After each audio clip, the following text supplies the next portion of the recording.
We're here at the Bahia Yacht Club. Special event, AutoDesignO. What is AutoDesignO? It's some of the leading designers in the country looking at how they see the cars, what they look at, angles different, and how you're going to drive these cars in the future and what they're going to look like when you're putting wax on, wax off. Let's come inside and check out AutoDesignO. Again, I want to thank everybody for being here. We've already had some good stories come out of discussions today. In fact, some exclusives, I think, which is tremendous, including the debut of some new equipment, which is very, very exciting on the part of Neurovision. Our last guest is Bill Barranco, and if you're not in the design industry, you may not know Bill. But if you're in automotive design, you most certainly know Bill, because for many years, Bill has been the person who makes it his job, and I think he enjoys people, to know everyone in automotive design, and often to help them move into and out of and over and from one studio to another. Bill, is that an accurate description? Yeah, the technical term is executive recruiter. That's right. And Bill, how did you get started in that? Very briefly, I was a car designer. I graduated from Art Center in the last century and worked for Ford and worked for Nissan, designed interiors at Volvo, and worked for a design consultancy for 10 years in England. So from a designer to becoming a recruiter of extremely creative automotive designers for the car studios that are hiring. And Bill, for years you had a firm of your own, and that firm was called? Autovision. Autovision. And help us understand Autovision today, because there's been an evolution. Autovision came from one of my other businesses, which was a video production company, and we went around as a video production crew to all the major international shows and interviewed the top creative designers and their concept cars, and we made a series of programs. That's where Autovision comes from. Again, I migrated into recruiting and doing executive recruiting. I've been placing the most creative car designers in the world for virtually every name brand that you can think of, except Audi. And the Chinese, I haven't really done a lot with them yet. But so my company's just been acquired by a French company, and we do now automotive design, engineering, visualization, all of the services that any car design studio is going to need. Now I can offer not only people, but services. And importantly, basically, you're out of the Silicon Valley. Been based in the Silicon Valley for only 18 years. Yeah, although a bit has changed, so in a way, the auto industry's arrival into the Silicon Valley is something that you were ahead on by a couple of decades, but they're there in force now, right? It was a conscious decision on my part to move there because I knew that the future of the automobile would be from Silicon Valley. As a result of a video that I did for Mercedes-Benz up in Silicon Valley in Palo Alto, and we did this confidential video about their new navigation technology back in '98, and that's when I realized there's a lot of work going on up here that's going to be incorporated in cars of the future, and that's when I just moved my butt up there, and I've been there since '98. I want to talk about, or I want to get into now talking about how design begins to incorporate what's happening in Silicon Valley, because traditionally we've thought of what's happening in Silicon Valley as engineering, an engineering exercise or a technology endeavor. But design has really seeped into the Silicon Valley in a big way. It's like the rest of the world. I think the rest of the world has discovered design. In the last 5 years or so, 5 to 8 years, the world has discovered design. You see it on TV now, you see it on these reality programs. People are now educated. They know design is not a styling function, that it's integral with the product development in a successful development of a successful product. So it's a natural progression that Mercedes now has over 200 people doing concept and production car design in Sunnyvale, California. A huge, huge, massive glass building. They do full-size properties. It's a full-on design studio, dwarfing this little studio they got in Carlsbad. And so when you're recruiting for them, or when they're buying services from your now larger firm, Right. what's the difference? A Mercedes studio in Silicon Valley is looking for what or who, and how is that different than what Mercedes would have been looking for in their Irvine studio in 1995? Can you explain that again? What's your question? Well, if design has come to Silicon Valley and car companies have too, Yep. how does that change the nature of a successful designer? If you start from the inside and you work out, you will get the definition of your product. And so this is what's happening in the world of car design. The automotive interior environment is being changed forever. When a steering wheel is optional, when facing the road is optional, we're starting from the core basic unit of what is a transportation device and redefining that. If we got the technology, then we can decide on if we're going to have a steering wheel at all, or if the steering wheel is going to be a snap-on device, or if it's going to be fixed.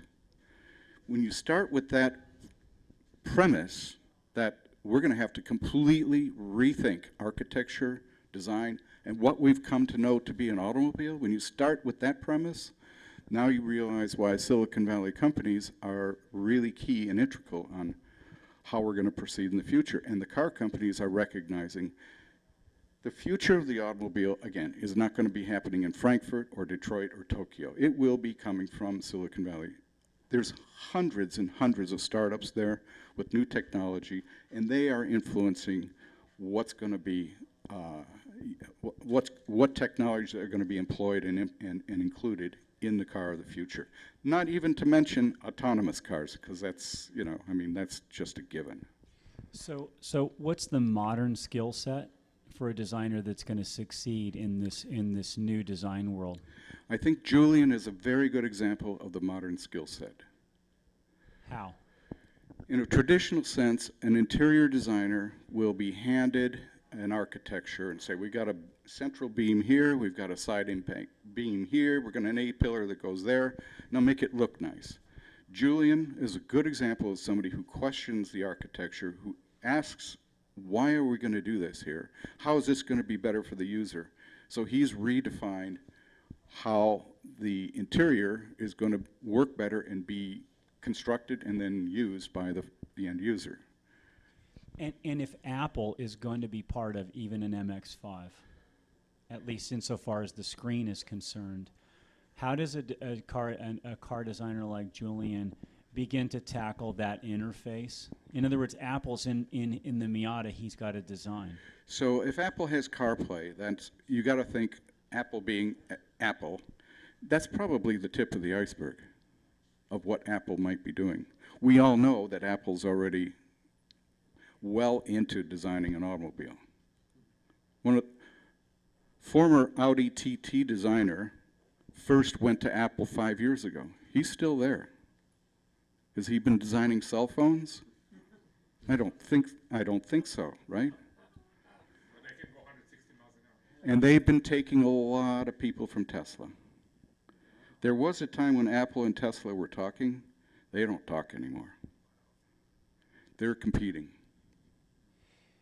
And they're competing for talent. They're competing for talent. So if Apple's going to come out with a car, it's got to be an absolute, hands-down, full-on winner of a product. You know, if you thought the iPhone was good, well, what would the Apple car be, right? So I've taken this one step further, and I'm thinking to myself, this is just my speculation. If Google's in the car business, and we know that for sure, we all know that, they're now working on their third version.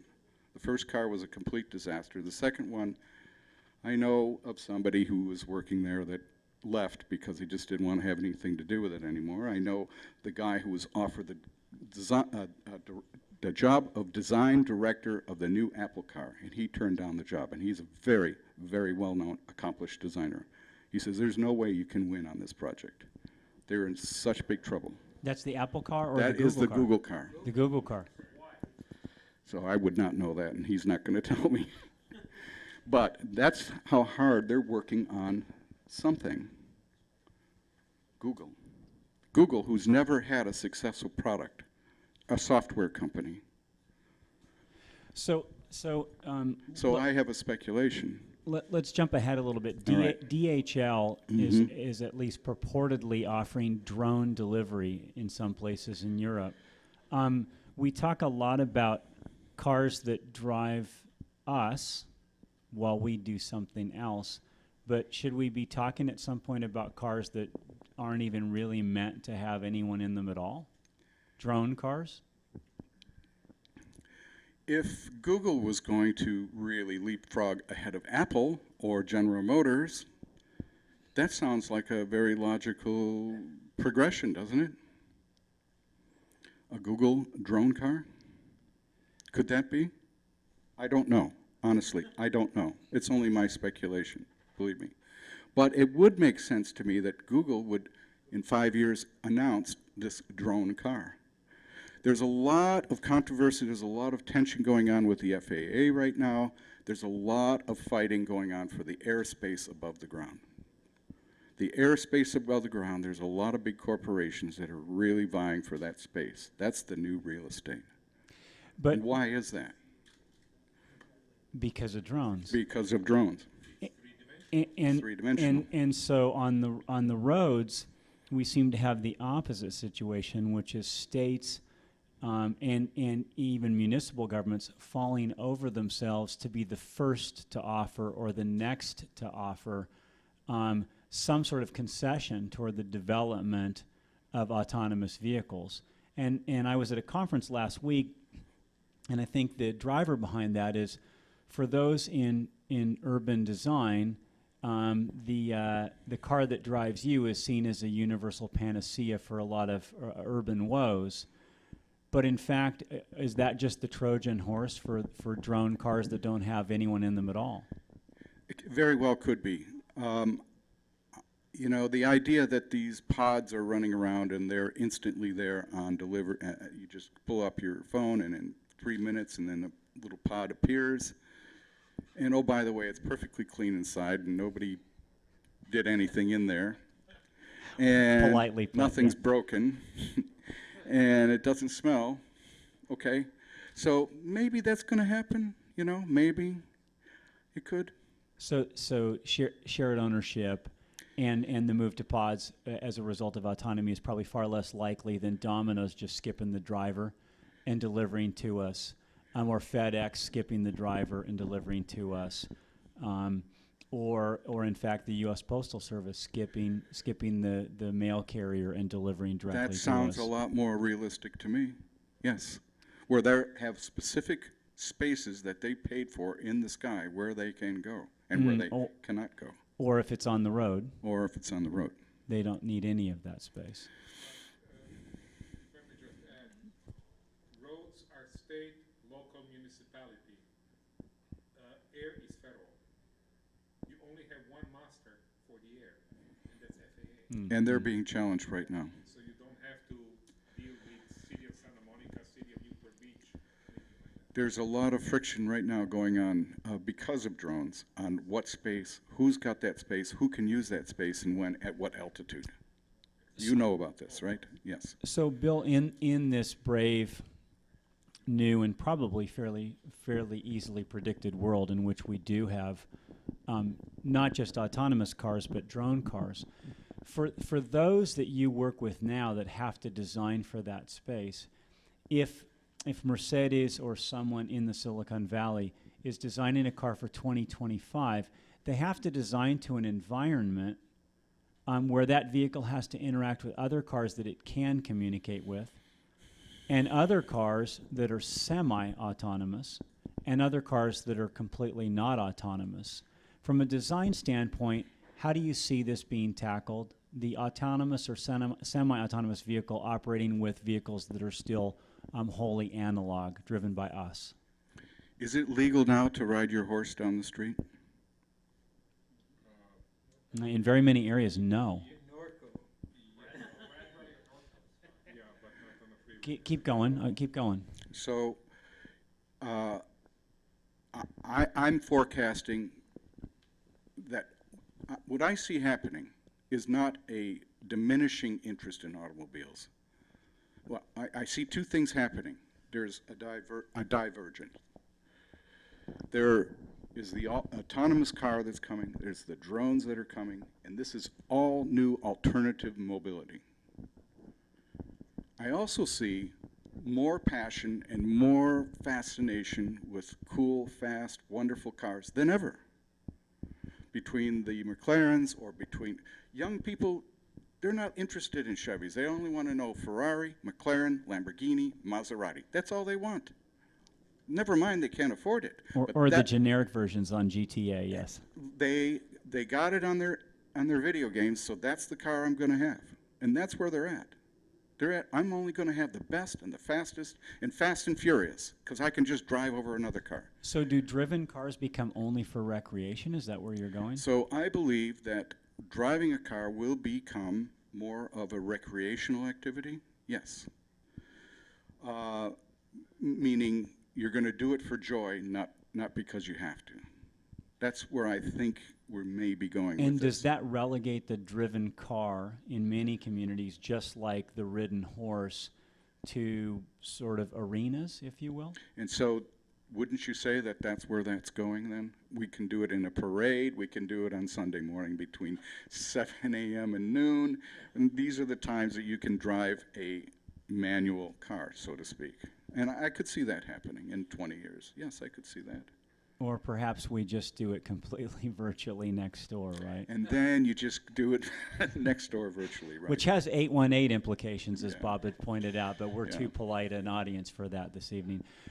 No, we have show horses. We have horses now that are worth hundreds and hundreds of thousands of dollars or more. Yeah, and more horses than we And had at the time we rode them for transportation. Today, as well. there are more horses in the United States than there were 100 years ago. So this isn't the demise of the driven automobile, it's the driven automobile being relegated to a different purpose. That's what I would say.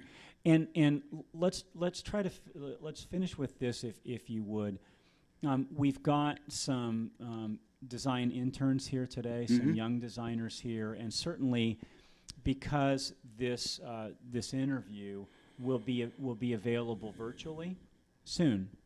We'll have lots of aspiring designers watching this and listening to this discussion. If you're a young designer today or a young would-be designer, where does this go? What skill sets do you need? We used to tell them sketch 90 minutes a day. Okay. I am also from the old school. And if you've got an idea and you want to communicate that idea, the best way to do it is with a map. You draw a picture. You say, this goes here and the line goes over here.